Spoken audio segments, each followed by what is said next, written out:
ورحمة الله وبركاته. حامدا ومصليا أما بعد، قال الله تبارك وتعالى: أعوذ بالله من الشيطان الرجيم، بسم الله الرحمن الرحيم، وتعاونوا على البر والتقوى. صدر محترم اور حکم کی کرسی پر جلوہ افروز حکم صاحبان اور اسلامی بھائیوں، آج کے اس سالانہ انجمن میں میں آپ کے سامنے جس موضوع پر کچھ دیر لبکشائی کروں گا وہ ہے سوشل میڈیا اور نوجوانوں پر اس کے اثرات. حضرات گرامی، سوشل میڈیا ایک ایسا پلیٹ فارم ہے جہاں لوگ اپنی تصویریں، ویڈیوز، خبریں اور اپنے خیالات کو ایک دوسرے تک آسانی سے پہنچاتے ہیں. حضرات، دنیا ایک گلوبل ولیج بن چکی ہے، معلومات کا بہاؤ تیز ہے اور ہر نوجوان کے ہاتھ میں موبائل اور سوشل میڈیا کی رسائی موجود ہے. یہ نعمت بھی ہے اور اگر اس کا غلط استعمال کیا جائے تو یہی سوشل میڈیا ہمارے لیے زحمت آزمائش اور فتنہ بھی ہے. جبکہ اسلام نے ہمیں ہر چیز کے صحیح اور غلط کے استعمال کا فرق سمجھایا ہے.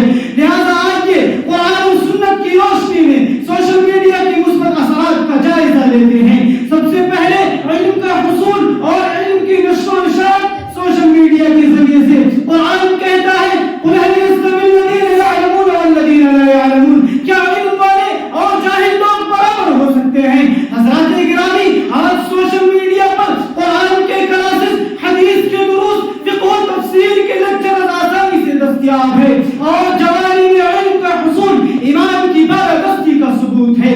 جیسا کہ اللہ کے نبی صلی اللہ علیہ وسلم نے ارشاد فرمایا: خیرکم من تعلم القرآن وعلمہ. تم میں سے بہتر وہ شخص ہے جو قرآن سیکھے اور دوسروں کو سکھائے. حضرات گرامی، اگر آج نوجوان سوشل میڈیا کا استعمال علم و خیر پھیلانے کے لیے کرے تو یہ عبادت بن جاتی ہے اور نیکی کی دعوت، اچھائی کے فروغ دینے کے بارے میں قرآن کہتا ہے: وتعاونوا علی البر والتقوی. نیکی اور تقوی کے کاموں میں ایک دوسرے کی مدد کیا کرو. آج سوشل میڈیا نیکی کی دعوت، اسلامی تعلیمات، صدقہ و خیرات اور سماجی خدمات کے پیغامات کو پھیلانے کا ایک طاقتور ذریعہ ہے. حضرات، اچھے اخلاق کو اسلام نے ایمان کا حصہ قرار دیا ہے، جیسا کہ اللہ تبارک و تعالیٰ قرآن مجید میں ارشاد فرماتا ہے: وَقُولُوا لِلنَّاسِ حُسْنًا. لوگوں سے بھلی بات کہا کرو.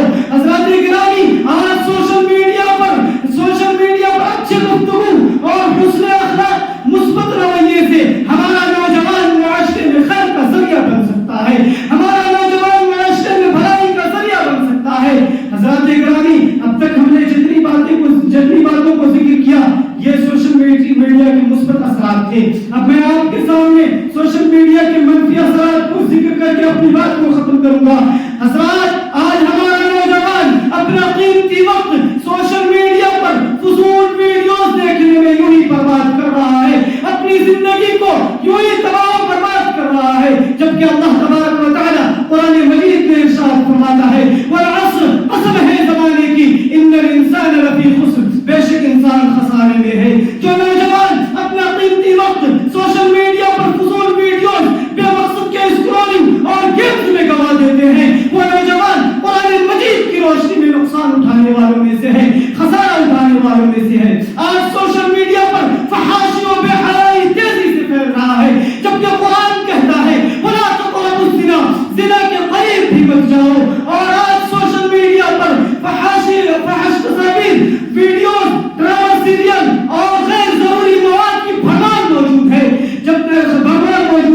جو ایمان اور اخلاق دونوں کو کمزور کر دیتی ہے. جبکہ حدیث میں آتا ہے: الحیاء شعبۃ من الایمان. حیا ایمان کا حصہ ہے. بے حیائی پھیلانے والا مرد اور بے حیائی پھیلانے والی عورتیں ایمان کی روشنی کو بجھا دیتا ہے، ایمان کی روشنی کو کمزور کر دیتا ہے. حضرات گرامی، سب سے ضروری اور اہم بات یہ ہے کہ آج سوشل میڈیا پر ہمارا نوجوان غیر محرم سے آزادانہ طور پر تعلقات قائم کر رہے ہیں. آج سوشل میڈیا پر غیر محرم خواتین اور مردوں سے دوستی، بے تکلف گفتگو اور چیٹنگ فتنہ کا ایک دروازہ ہے. اور ان تمام منفی کاموں کا نتیجہ یہ ہوتا ہے کہ ہمارا نوجوان دین سے دور ہوتا چلا جا رہا ہے، ہمارا نوجوان قرآن و سنت سے دور ہوتا چلا جا رہا ہے، ہمارا نوجوان اللہ اور اس کے رسول کی سنت سے دور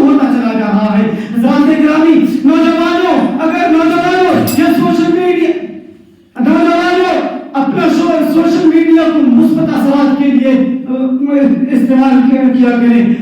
اگر ہم قرآن و سنت کی روشنی میں رہ کر سوشل میڈیا کا استعمال کریں گے تو یہ سوشل میڈیا ہمارے لیے رحمت ہے. اور اگر ہم سوشل میڈیا کی پیروی میں آ کر قرآن و سنت کی پیروی کو چھوڑ دیں گے, اگر ہم سوشل میڈیا کی پیروی میں آ کر قرآن و سنت کی پیروی کو ترک کر دیں گے تو یہی سوشل میڈیا ہمارے لیے وبال بن جائے گا. یہی سوشل میڈیا ہمارے لیے زحمت, آزمائش اور فتنہ کا ذریعہ بن جائے گا. اخیر میں اللہ تبارک و تعالی سے دعا گو ہوں کہ یا ہمارے الہ ہم تمام مسلمانوں کو سوشل میڈیا کی مثبت اثرات سے فائدہ اٹھانے اور منفی اثرات سے بچنے کی توفیق عطا فرما.